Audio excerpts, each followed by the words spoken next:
طريقي كي أراه يطيب. الحمد لله رب العالمين، والصلاة والسلام على أشرف الأنبياء والمرسلين نبينا محمد وعلى آله وصحبه أجمعين.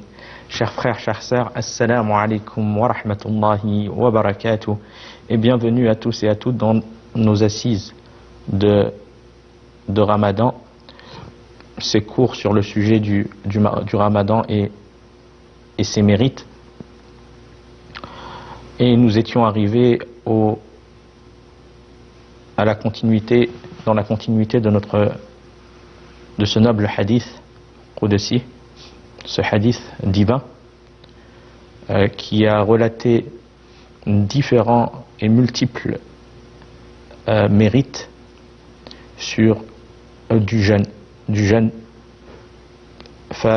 fada'il as-siyam, parmi les mérites du jeûne, dans le hadith qui a été rapporté par Abu Hurayra radiyallahu anhu, où relate que le messager d'Allah sallallahu alayhi wa sallam a dit: Allah, à lui la puissance et la grandeur, a dit: tout acte du fils d'Adam lui revient sauf le jeûne. Il est certes à moi et c'est moi qui le rétribue. Le jeûne est un bouclier. Quand l'un de vous jeûne un jour, qu'il ne soit ni grossier ni querelleur. Si quelqu'un l'insulte ou l'attaque, qu'il dise: je jeûne. Par celui qui détient l'âme de Mohammed dans sa main, l'haleine qu'exalte la bouche du jeûneur sera le jour de la résurrection plus agréable auprès d'Allah que l'odeur du musc. Le jeûneur connaît deux joies. Quand il rompt son jeûne, il se réjouit de manger, et quand il rencontre son Seigneur, il se réjouit de son jeûne. Rapporté par l'imam al-Bukhari, authentifié par l'imam al-Bukhari et Muslim. Et c'est la version de l'imam al-Bukhari. Et dans une autre version d'al-Bukhari, rahimahumallah, il délaisse sa nourriture, sa boisson et ses désirs pour moi. Et le jeûne est à moi, et c'est moi qui le rétribue. Et la bonne action vaut 10 bonnes actions semblables. Et dans une autre version de Muslim, tout acte du fils d'Adam est multiplié. La bonne action vaut 10 à 700 multiples. Allah exalté soit-il a dit, sauf le jeûne. Il est certes à moi, et c'est moi qui le rétribue. Il délaisse son désir et sa nourriture pour moi. Le jeûneur connaît deux bonheurs. Un premier au moment de rompre son jeûne, et un autre au moment de rencontrer son Seigneur. L'haleine de sa bouche est plus agréable auprès d'Allah que l'odeur du musc. Il y a de nombreux mérites du jeûne relatés dans ce hadith divin. Et nous avons vu un certain nombre, et nous continuons bi'idhnillahi ta'ala à citer les suivants. Le jeûne, c'est un bouclier. Le jeûne est une cause te permettant de maîtriser ta personne. Il te permet de t'éduquer. La personne, c'est une occasion d'éduquer son âme à tout ce qui lui est profitable et tout ce qui satisfait Allah Azza wa Jal. Donc c'est une occasion afin de s'éduquer. Et parmi les choses dont nous avons besoin à nous éduquer est le fait de maîtriser sa personne. Maîtriser sa personne sur différentes choses. Les désirs, comme la nourriture, la boisson, et la personne impatiente pour cela, en état de jeûne pour satisfaire Allah subhanahu wa ta'ala, mais aussi tout ce qui peut amener à la querelle, à la dispute, à la discorde, Et un des facteurs primordiaux de cela, qui amène à la dispute, à la querelle et la colère. Et il est demandé à la personne de faire un effort sur sa personne, surtout pendant le mois de jeûne, à ne pas s'énerver. C'est pour ça qu'on a vu que si une personne vient afin de provoquer la personne qui jeûne, comme il est venu dans le hadith divin, le fait de répondre par quoi? De ne pas répondre par la haine, mais de répondre en disant « je jeûne », afin d'informer la personne que ce qui m'empêche de répondre à tes provocations et autres, c'est mon jeûne, car je souhaite qu'il soit complet et parfait pour Allah subhanahu wa ta'ala. Donc la personne, elle s'éduque par cela. Elle s'éduque à maîtriser sa colère. Et la colère, combien de colère a amené la personne à de nombreux maux? Combien la colère a amené à des disputes, des discordes, des séparations entre personnes qui étaient amies? Combien la colère a amené à un divorce? Car chaque personne, chacun des époux souhaite avoir le dernier mot. Et Iblis, Shaitan, utilise la porte de la colère pour les amener au divorce, à la discorde.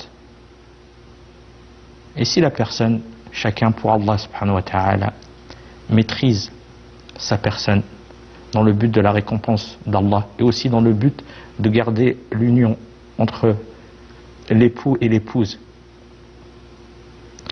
qui est une cause de préserver aussi la stabilité des enfants. Car combien de divorces ont amené à ce que les enfants dévient dans des chemins qui ne sont pas des chemins corrects, du fait qu'ils ont pu trouver cet équilibre dont ils ont besoin. Donc les premiers à récolter les conséquences néfastes du divorce, les enfants. Donc la colère, combien de colère a amené à un divorce? C'est pour cela que la personne, que ce soit l'époux, le fait de savoir pardonner, aussi l'épouse, chacun doit faire l'effort et délaisser le moment de dispute, le moment de discorde, même si on sait qu'on a raison, laisser que le calme revienne afin de pouvoir rappeler à l'autre son manquement ou son erreur avec sagesse. Et cela, ce sont des causes que de pouvoir maintenir le couple, de pouvoir que ça soit une cause que le couple reste uni. Combien de colères ont amené à des crimes, car la personne sort du contrôle de sa personne du fait de la colère. Et aussi dans la relation avec les enfants, la personne doit savoir maîtriser sa personne. Quand le père revient du travail ou la mère et qu'elle ouvre la porte ou qu'il ouvre la porte, les enfants ils sont en attente de ces longues heures de n'avoir pas vu les parents. Et pour certains, des fois, il y en a certains qui rentrent de manière brusque et qui peuvent être amenés à crier sur un des enfants et autres alors que lui il attendait la venue impatiemment de ses parents. Ou des fois pour des bêtises qui sont des bêtises de leur âge, le fait qu'on se maîtrise et qu'on s'éduque à reconnaître que ça ce sont des bêtises qu'on a pu faire nous en étant petits, et le fait de maîtriser sa personne et de savoir que ça ce sont des choses de son âge, et lui montrer la bonne la bonne directive, la bonne chose à faire avec sagesse et avec douceur, car peut-être que ça peut laisser des séquelles sur la personnalité de l'enfant, le fait que les parents soient toujours brusques et coléreux envers les enfants ou entre eux dans le couple. أن رجلا قال للنبي صلى الله عليه وسلم أوصني قال لا تغضب فردد مرارا قال لا تغضب. Ce hadith il a été authentifié par l'imam al-Bukhari. Abu Huraira, qu'Allah l'agrée, relate qu'un homme a dit au messager d'Allah sallallahu alayhi wa sallam, conseille-moi, donne-moi un conseil. Le prophète sallallahu alayhi wa sallam lui répondit, ne te mets pas en colère. Ne te mets pas en colère. L'homme répéta à plusieurs fois sa demande. Il a demandé plusieurs fois. Et à chaque fois, le prophète sallallahu alayhi wa sallam lui donna la même réponse, ne te mets pas en colère. Donc, ce qui prouve que l'homme, il souhaitait un conseil qui lui soit profitable dans sa vie d'ici-bas ainsi que dans l'au-delà. Et le prophète sallallahu alayhi wa sallam, il a conseillé de ne pas se mettre en colère. Ce qui prouve qu'une des causes de beaucoup de maux est la colère. Donc à nous de prendre le conseil du prophète alayhi salatu wa sallam, comme il a conseillé ce noble compagnon, le fait qu'on prenne ce conseil et qu'on maîtrise notre personne face à la colère. Face à la colère. Et le fait d'acquérir par le biais du jeûne les nobles caractères qui sont aimés par Allah subhanahu wa ta'ala, comme l'indulgence et la pondération. Le fait qu'on sache pardonner et qu'on ne veut pas toujours répondre au mal par le mal. Et comme nous l'avons cité, ça c'est un noble caractère. C'est pas n'importe qui atteint ce degré-là. Ça demande patience. Ça demande patience. Le fait de répondre au mal par le bien, le fait de savoir pardonner. Et aussi le fait de ne pas se précipiter dans les choses et d'agir avec sagesse. Et bien ces choses-là, ce sont des qualités aimées d'Allah subhanahu wa ta'ala. قال صلى الله عليه وسلم لأشج عبد القيس إن فيك خصلتين يحبهم الله الحلم والأنات. Abdullah ibn Abbas, qu'Allah l'agrée, lui et son père, relatent que le messager d'Allah sallallahu alayhi wa sallam a dit à Ashaj, à Abd al-Qis, il y a en toi deux caractéristiques qu'Allah aime, l'indulgence et la pondération. L'indulgence, al-halim, c'est la personne qui se maîtrise lors de la colère, qui arrive à se maîtriser lors de la colère. Et bien évidemment, peut-être que la personne elle a acquis cela de sa nature. Allah subhanahu wa ta'ala, il lui a octroyé ce noble caractère. Et d'autres personnes, non. De nature, ce sont des personnes qui sont nerveuses. Eh bien, le fait que la personne, elle apprend à acquérir, elle s'efforce à acquérir ce caractère qui est aimé d'Allah subhanahu wa ta'ala. Al-hilm, l'indulgence. Le fait de savoir maîtriser sa colère. Et la deuxième, al-anat, la pondération, c'est le contraire de la précipitation, le fait d'être sage dans sa façon d'agir sans précipitation. Eh bien, ceux-là sont des caractères qui sont aimés d'Allah Azza wa Jal, et on se doit de faire l'effort d'acquérir ces nobles caractères, car le bon comportement a une importance et pèse lourd dans la balance. Pèse lourd dans la balance. Donc la personne, elle se doit à savoir, à apprendre à pardonner, à excuser, à ne pas se précipiter dans les choses et d'agir avec sagesse. Puis il est venu dans le hadith que le jeûneur connaît deux joies. Le jeûneur connaît deux joies. Le jeûneur connaît deux joies. La première au moment de rompre son jeûne, et l'autre quand il rencontrera son Seigneur. Et l'autre quand il rencontrera son Seigneur. Donc on a une récompense qui est immédiate, c'est au moment de rompre le jeûne. Au moment de rompre le jeûne, la personne, elle se réjouit du fait qu'Allah subhanahu wa ta'ala lui a facilité à pouvoir terminer sa journée de jeûne et faire face à des tentations, à des plaisirs, et délaisser cela afin de satisfaire Allah pendant toute une journée.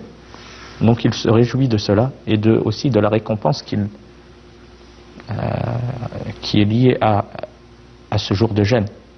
Donc la personne, elle se réjouit de cela et de pouvoir revenir à ce qui lui était interdit avant le jeûne, c'est-à-dire comme boire, manger, aussi les relations conjugales et autres. Tout ce qui lui était interdit avant le jeûne et qui lui est autorisé à la rupture du jeûne, qui est une joie immédiate.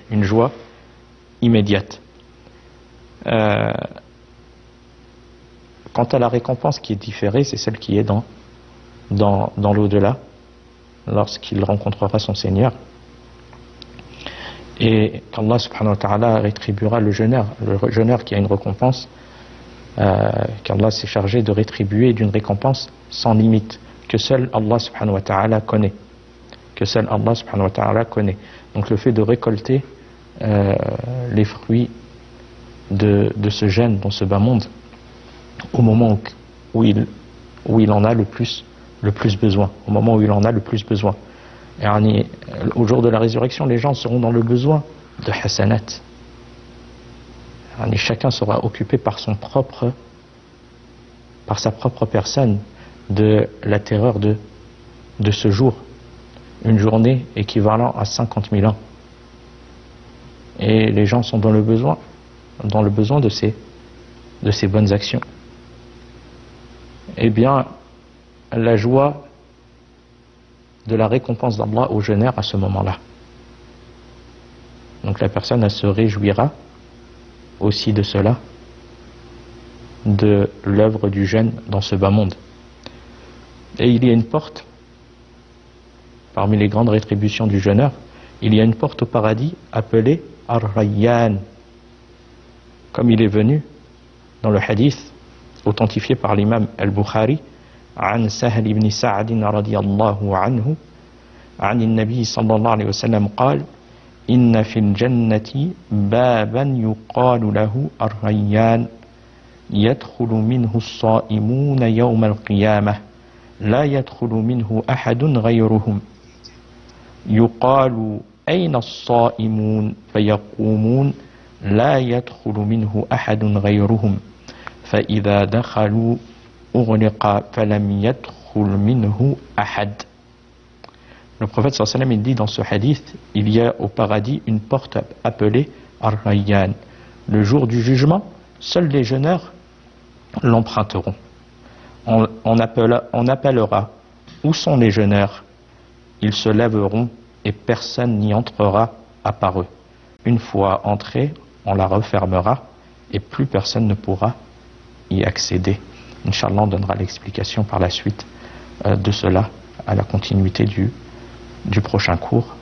Wa fil khitam hada wallahu a'lam wa sallallahu ala nabiyyina Muhammad wassalamu alaykum wa rahmatullahi wa barakatuh. لله رب العالمين تطيب أسعد قلوبا بالهداية